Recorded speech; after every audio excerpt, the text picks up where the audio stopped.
Salatu wassalamu ala asyrafil anbiya'i wal mursalin Sayyidina Muhammadin wa ala alihi wa sahbihi ajma'in. Alhamdulillah. Para jemaah dirahmati Allah Subhanahu wa taala, maka pertama sekali kita memanjatkan kesyukuran kita kepada Allah Subhanahu wa taala. Kita baru masuk ini pada hari pertama daripada bulan Muharram, dan kita berdoa kepada Allah Subhanahu wa taala mudah-mudahan Allah menjadikan tahun ini tahun yang barakah, tahun yang diberkati oleh Allah Subhanahu wa taala. Dan begitu juga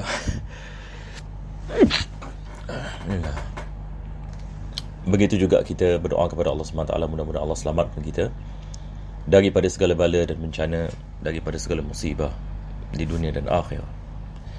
Dan Allah memberikan kepada kita semua insya-Allah ini keselamatan. Amin ya rabbal alamin. Jadi insya-Allah ini kita akan masuk kepada kitab Ummul Barahin karangan Al-Imam As-Sanusi. Maka pada kali yang terakhir kita membicarakan berkenaan dengan burhan wajibnya amanah. Yang ini kita mengatakan semua Nabi dan Rasul daripada sifat yang wajib yang ada pada mereka adalah sifat amanah. Dan sifat amanah seperti mana kita mengatakan dia adalah ismah, iaitu Allah Subhanahu wa taala menjaga mereka daripada melakukan maksiat, sama ada dosa yang kecil ataupun dosa yang besar, ataupun sama ada perkara yang makruh. Maka mereka dijaga oleh Allah Subhanahu taala. Maka di sini penulis ini membicarakan tentang burhannya, yakni tentang dalilnya yang kukuh berkenaan dengan kewajipan kita mengatakan bagi para nabi dan rasul, yakni mempunyai sifat al-amanah. Saya rasa saya telah membicarakan pada minggu yang lepas, cuma tak apa, kita ulang lagi sekali. Beliau mengatakan fali annahum law khanu bi fi'li muharram, kalau sekiranya para nabi dan rasul boleh melakukan perkara yang diharamkan ataupun makruh, maka perkara yang diharamkan ataupun makruh itu akan menjadi ketaatan. Apa sebabnya? Sebab kita diperintahkan oleh Allah Subhanahu wa taala untuk mengikuti nabi dan rasul. Apa saja yang dilakukan oleh mereka adalah syariat bagi kita. Kalau sekiranya mereka melakukan perkara yang diharamkan, kita akan menganggapnya itu adalah sunnah, ataupun ia adalah perkara yang wajib, ataupun ia adalah perkara yang digalakkan dan sebagainya. Maka ini adalah mustahil. Apa sebabnya? Sebab Allah telah memerintahkan kita untuk kita mengikuti mereka. Allah SWT mengatakan dalam Al-Quran sebagai misal, laqad kana lakum fi rasulillahi uswatun hasanah, sesungguhnya dalam kehidupan dan akhlak Nabi sallallahu alaihi wasallam adalah contoh yang terbaik bagi kamu. Maka ini akan bercanggah dengan perintah Allah Subhanahu wa taala apabila Allah mengatakan satu itu diharamkan ataupun satu itu dihalalkan. Wala ya'murullahu ta'ala bi fi'li muharramin wala makruh, dan Allah tidak memerintahkan manusia untuk melakukan perkara yang diharamkan dan perkara yang makruh. Dan Allah Subhanahu wa taala menghantar nabi-nabi dan rasul untuk menunjukkan kepada manusia tentang bagaimana nak menjalankan kehidupan. Maka mustahil Allah Subhanahu wa taala membiarkan nabi dan rasul ini melakukan sesuatu yang haram, sebab yang itu akan menjadi sesuatu yang halal dan ia akan bercanggah dengan apa yang diperintahkan oleh Allah Subhanahu wa taala. Maka ini adalah burhan. Kita mengatakan mustahil para nabi dan rasul melakukan maksiat. Mustahil. Dan wajib mereka mempunyai sifat amanah. Kalau tidak, yang haram menjadi halal dan halal menjadi haram, dan begitu juga perkara yang ini maksiat ini menjadi ketaatan, dan itu adalah perkara yang mustahil. Jadi hari ini insya-Allah kita lihat ini kepada yang seterusnya. Jadi ini yang kita berhenti pada kali yang lepas.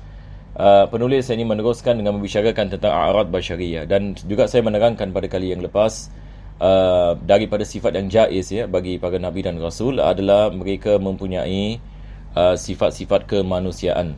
Sifat-sifat kemanusiaan. Jadi nabi dan rasul seperti mana Allah mengatakan dalam Al-Quran, innama ana basyarun, sesungguhnya aku adalah manusia, yuha ilayya, yang diwahyukan ini kepada aku. Maka nabi-nabi dan rasul jenis mereka manusia. Ini Allah tidak menghantar ini rasul yang berbentuk yakni malaikat. Dan ada hikmah ini di sebaliknya. Kalau Allah menghantar yakni rasul yang bentuk ini malaikat, manusia akan mengatakan ini malaikat, macam mana kita nak mengamalkan apa yang dia mengamalkan. Ini malaikat yakni dia boleh melakukan perkara yang mana manusia tidak boleh yakni melakukannya. Dia boleh pergi daripada satu tempat ini kepada tempat yang lain yakni dengan masa yang cepat, dan malaikat maksum dalam masa yang sama, yakni malaikat ini yakni kita mengatakan dia makhluk ini yang berbeza, diciptakan daripada cahaya, sedangkan manusia diciptakan daripada daripada tanah. Maka manusia akan mengeluarkan banyak helah yang mengatakan ini malaikat tak sama dengan kita begini, malaikat begini. Maka Allah Subhanahu Wa Taala menghantar manusia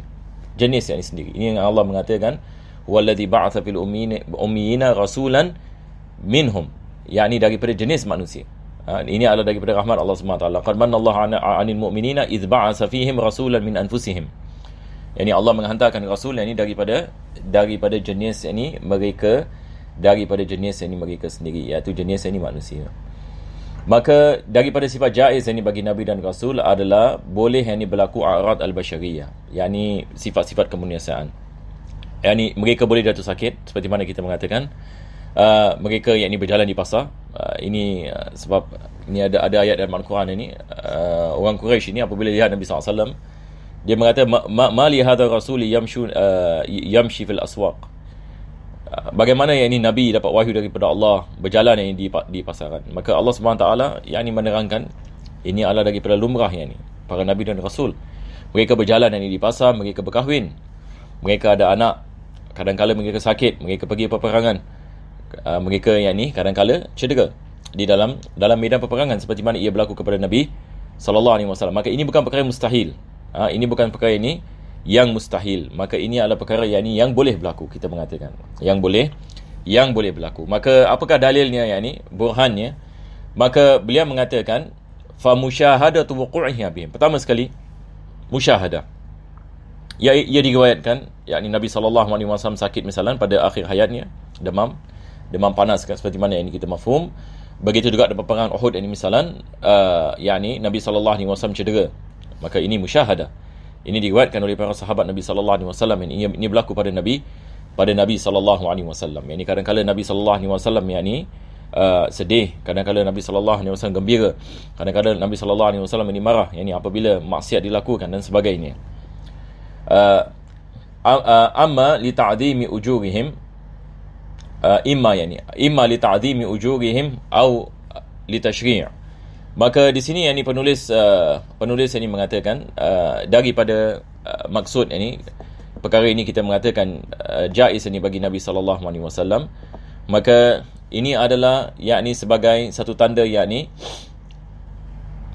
untuk yakni memberikan ini kepada mereka yakni pahala ini yang besar. Seperti mana kita mengetahui yakni apabila yakni manusia ini misalan dia menghadapi yakni sesuatu yang kesukaran dalam melaksanakan apa-apa sekalipun, dalam melaksanakan ibadah ataupun yakni berlaku yakni musibah, manusia jatuh sakit dan sebagainya, maka hikmah yang ini di sebaliknya adalah Allah Subhanahu Wa Taala akan meningkatkan pahala mereka.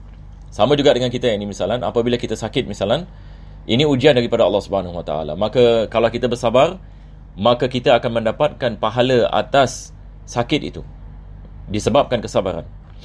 Dan kita kembali kepada Allah Subhanahu Wa Taala, kita berdoa kepada Allah Subhanahu Wa Taala, maka pada zahirnya kita menghadapi ini masalah, tetapi pada hakikatnya kita mendapatkan pahala yang besar daripada kita mengatakan keadaan yang ini tersebut. Ini adalah perkara ini yang pertama. Maka Allah Subhanahu Wa Taala seperti mana menguji manusia, Allah Subhanahu Wa Taala juga menguji para nabi ini dengan sakit, dengan sifat-sifat ini sedemikian. Perkara yang kedua dia mengatakan hikmah ini yang kedua adalah tasyri'. Kalau Nabi sallallahu alaihi wasallam dan para nabi dan sebagainya, mereka tidak merasai apa yang dirasai oleh manusia. Bagaimana manusia nak memahami yakni hukum ahkam? Sebab ini kita lihat misalan Nabi sallallahu alaihi wasallam ini sebagai misal, beliau apabila sakit, beliau melakukan yakni solat dalam keadaan duduk misalan. Beliau apabila terlepas ini rakaat ini misalan sahabat yang ini menegurnya, beliau melakukan sujud sahwi. Kalau sekiranya ini tidak berlaku pada Nabi sallallahu alaihi wasallam, bagaimana kita nak mengetahui cara melakukan solat bila kita sakit? Bagaimana kita nak mengetahui hukum ini melakukan sujud sahwi? Bagaimana kita nak mengetahui bagaimana Nabi sallallahu alaihi wasallam, akhlak Nabi sallallahu alaihi wasallam apabila beliau sedang marah ini misalan, ataupun apabila beliau sedang sedih? Apa yang dilakukan Nabi sallallahu alaihi wasallam? Kita hanya akan mengetahuinya bila kita lihat ini kepada kehidupannya yang beliau menghadapi situasi-situasi dan keadaan-keadaan ini seperti itu. Begitu juga kalau Nabi tidak kahwin, kita mungkin tidak akan mengetahui bagaimana kita nak melayan isteri misalnya ikut kepada sunnah.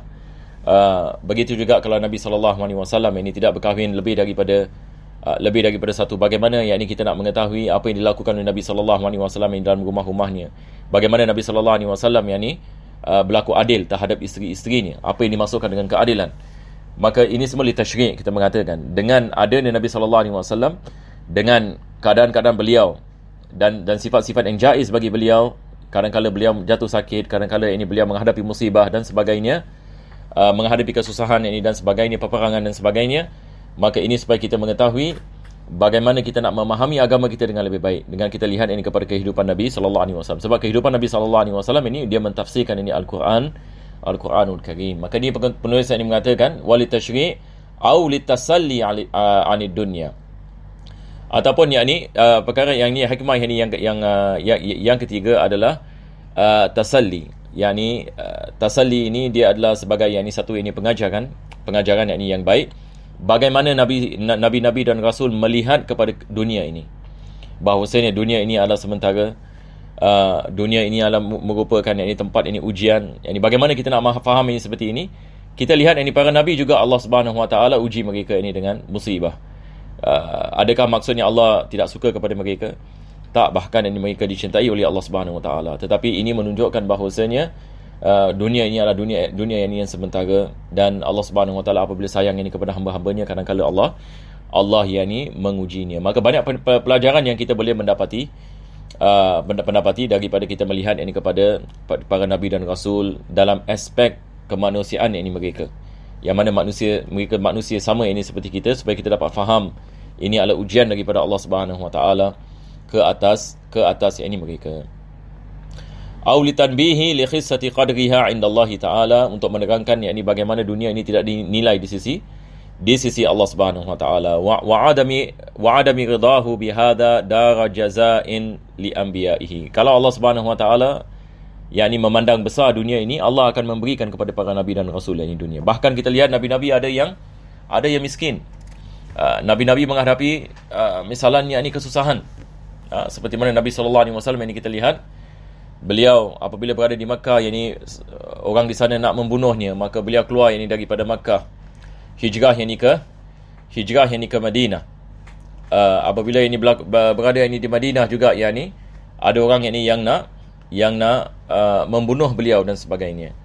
Maka ini yang kita mengatakan daripada ajaran yakni dalam Islam, mengajarkan kepada kita bahawasanya nabi-nabi juga menghadapi kesusahan. Kalau Allah Subhanahu Wa Taala nak memilih dunia ini sebagai maksud hidup, maka Allah tentu sekali akan memberikan ia kepada para nabi dan rasul, sebab mereka adalah manusia yang paling dicintai oleh Allah Subhanahu Wa Taala. Tetapi ia tidak yakni sedemikian. Wa adami ridahu bihadza dar jazaa'in li anbiya'ihi wa awliya'ihi. Begitu juga para nabi, begitu juga bagi para aulia. Ramai aulia yang miskin, yang menghadapi musibah dan sebagainya. Tapi bukan maksudnya mereka tidak berjaya. Bukan maksudnya mereka tidak berjaya. Bi'tibari ahwalihim fiha alaihimus salatu wassalam. Maka ini semua adalah pengajaran yang dibagi kita. Kalau orang menanyakan misalan kenapa Allah Subhanahu Taala menjadikan nabi-nabi dan rasul sedemikian, yakni kadang-kadang sakit, kadang-kadang menghadapi musibah, kadang-kadang yakni cedera dan sebagainya, maka ini adalah sebab-sebabnya penulis ini mengatakan. Ini adalah sebab-sebabnya. Kadang-kadang ia adalah untuk tasyri', kadang-kadang yakni untuk menerangkan yakni Allah mengangkatkan darajat mereka. Kadang-kadang apa kita mengatakan menerangkan yakni akan dunia ini merupakan sementara dan tidak dinilai di sisi Allah Subhanahu Wa Taala. Akhirat ini yang kekal abadi.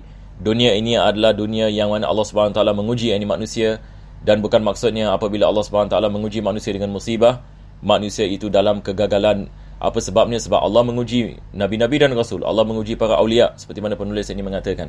Maka ini menunjukkan bahawasanya dunia ini merupakan yakni dunia yang penuh ini dengan ujian, dan manusia yang berjaya adalah manusia yang mengikuti perintah-perintah Allah Subhanahu Wa Taala seperti mana dilakukan oleh para nabi dan rasul. Selepas itu ini kita lihat ini di sini, kita dah habis dah yakni bab ini nubuwah. Bab nubuwah kita sudah ni habis. Maka seterusnya penulis ini mengatakan wa yajma'u ma'ani hadhihi al-aqaid kulliha qaulu la ilaha illallah Muhammadun Rasulullah. Jadi di sini ini kita lihat penulis ini beliau mengatakan apa yang kita telah mempelajari daripada bab ilahiyat dan bab nubuat sebelum ini, semua merupakan kandungan bagi kalimah la ilaha illallah Muhammadun Rasulullah. Yani la ilaha illallah dia adalah uluhiyah, ilahiyat, yani bab ilahiyat.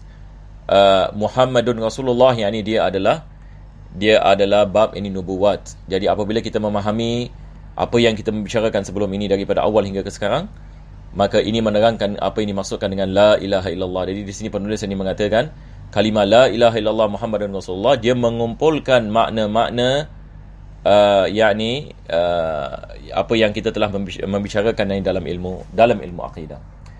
Selepas itu ini beliau mengatakan iz ma'nal uluhiyah, yakni maksud ini ketuhanan, istighna'ul ilah an kulli ma siwa. Yakni maksudnya Allah Subhanahu wa taala Tuhan, yakni dia tidak memerlukan selainnya. Ini adalah perkara yang pertama. Perkara yang pertama yang perlu kita faham, yakni maksudnya Allah Subhanahu wa taala tidak memerlukan selainnya. Allah Subhanahu wa taala dia tidak memerlukan selainnya. Ini adalah perkara yang pertama. Kita lihat dulu. Perkara yang kedua, beliau mengatakan waftikaru kulli ma adahu ilaih. Jadi ada dua perkara di sini. Pertama sekali adalah Allah Subhanahu wa taala tidak memerlukan kepada selainnya. Perkara yang kedua adalah selainnya memerlukan kepadanya. Selainnya memerlukan kepadanya. Jadi maksudnya di sini kita mengatakan tidak ada perkara yang dapat memberikan kesan melainkan Allah Subhanahu wa taala. Selain Allah Subhanahu wa taala segala-galanya jaizul wujud, yakni ada permulaan bagi kewujudan mereka. Manakala Allah Subhanahu wa taala dia adalah wajibul wujud, yakni tidak ada permulaan ini bagi kewujudannya.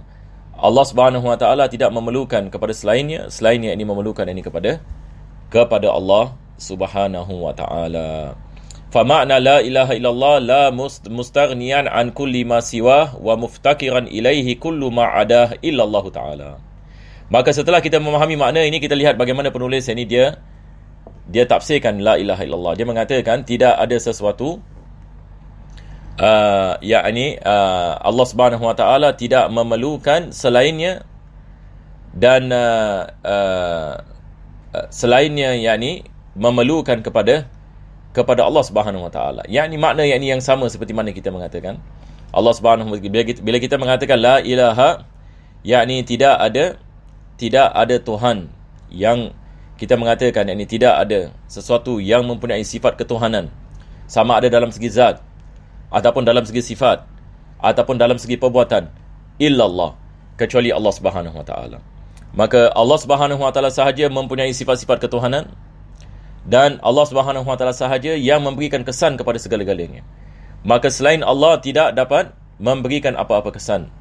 Selain Allah Subhanahu wa taala tidak dapat menciptakan. Selain daripada Allah Subhanahu wa taala tidak ada yang maha berkehendak, tidak ada yang mempunyai sifat-sifat Allah. Tidak ada yang seperti Allah Subhanahu wa taala, seperti mana Allah mengatakan laisa kamitslihi syai'. Tidak ada sesuatu yang seperti Allah Subhanahu wa taala. Maka ini semua adalah daripada makna la ilaha illallah, yakni tidak ada Tuhan melainkan Allah Subhanahu wa taala. Jadi beliau ini mensyarahkan yakni kalimah la ilaha illallah. Selepas itu yakni beliau meneruskan yakni mensyarahkan apakah yang dimaksudkan bila kita mengatakan Allah tidak memerlukan yakni selainnya. Maka dia mengatakan amma istighna'uhu jalla wa azza an kulli ma siwahu fa huwa yujibu lahu ta'ala al-wujud wal qidam wal baqa' wal mukhalafata lil hawadis wal qiyam bin nafs wa tanazzuhu 'anil naqais. Maka bila kita mengatakan Allah Subhanahu wa taala yakni dia tidak memerlukan yakni kepada selainnya, maka ini menunjukkan yakni bahawasanya Allah Subhanahu wa taala yakni mempunyai sifat-sifat yakni yang wajib seperti sifat al-wujud. Allah Subhanahu wa taala wajibul wujud, yakni tidak ada permulaan yakni baginya. Kalau sekiranya dia ada permulaan baginya, maka dia memerlukan kepada yang menciptakannya. Begitu juga yakni al-qidam. Al-qidam, kalau dia tidak bersifat qidam, maka dia memerlukan. Kalau dia tidak ada bersifat yakni baqa', dia memerlukan. Kalau dia sama ini dengan hawadis, maka hukumnya sama dengan hadis. Maka hadis, tiap-tiap perkara yang hadis memerlukan kepada muhdis.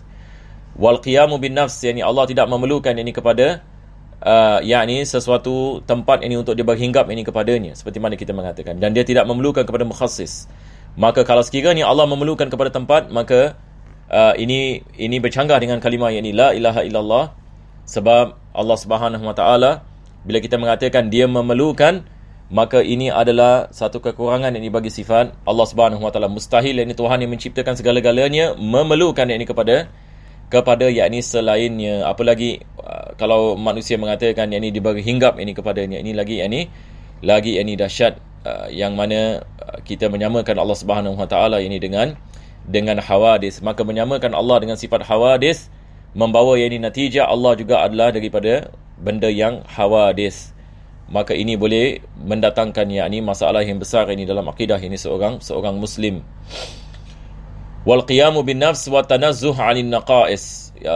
Yani Allah Subhanahu Wa Taala suci daripada segala kekurangan. Sebab kalau Allah mempunyai kekurangan, maksudnya dia memerlukan. Jadi di sini penulis ini dia mensyarahkan apa maksud memerlukan. Bila kita mengatakan Allah tidak memerlukan, maka kita mengatakan kewujudannya adalah wajib, dia mempunyai sifat qidam, dia mempunyai sifat baqa, dia tidak boleh sama dengan yakni hawadis, dan dia tidak boleh yakni memerlukan kepada selainnya, yakni untuk mukhassis ataupun yakni tempat yang dia berhinggap ini ke dalamnya, dan dia tidak boleh mempunyai sifat-sifat kekurangan. Sebab ini semua akan membawa kepada natijah dia memerlukan. Wa yadkhulu fi dhalika wujubus sam'i lahu ta'ala wal basari wal kalam. Begitu juga yakni sifat-sifat ini yang lain seperti sifat sama', sifat basar, sifat kalam. Yakni kalau Allah SWT tidak bersifat dengan sifat sedemikian, maka ini akan membawa yakni kepada kekurangan ini bagi Allah, dan ia adalah perkara yang mustahil. Izlau lam tajib lahu hazi sifatu lakana muhtajan ilal muhdis. Ini yang apa yang beliau nak menerangkan. Beliau mengatakan kalau Allah tidak bersifat dengan sifat sedemikian, maka dia akan membawa ini kepada natijah yakni Allah memerlukan kepada sesuatu muhdis, yakni yang menciptakan, ataupun yakni al-mahal, yakni sesuatu benda yang mana dia berhinggap ini kepadanya. Maka ini semua adalah perkara yang mustahil. Au may yadfa'u anhu naqais, yakni dia memerlukan kepada sesuatu yang menampalkan kekurangan yang ada padanya. Kalau Allah ada kekurangan, yang ini semua adalah perkara yang mustahil, dan dia akan membawa kepada natijah Allah memerlukan. Wallahu a'lam bissawab. InsyaAllah kita berhenti di sini, dan kita ada lagi sikit lagi sebelum kita habis ya. Mudah-mudahan Allah Subhanahu Wa Taala memberikan kepada kita taufik dan hidayah. Sallallahu ala sayyidina Muhammadin wa ala alihi wasallam. Alhamdulillahirabbil alamin. Bagi jemaah yang mengikuti mungkin Facebook dengan YouTube tak clear disebabkan kita ada connection problem, tapi boleh lihat kepada speaker ya. Saya ada recording juga di speaker insya-Allah.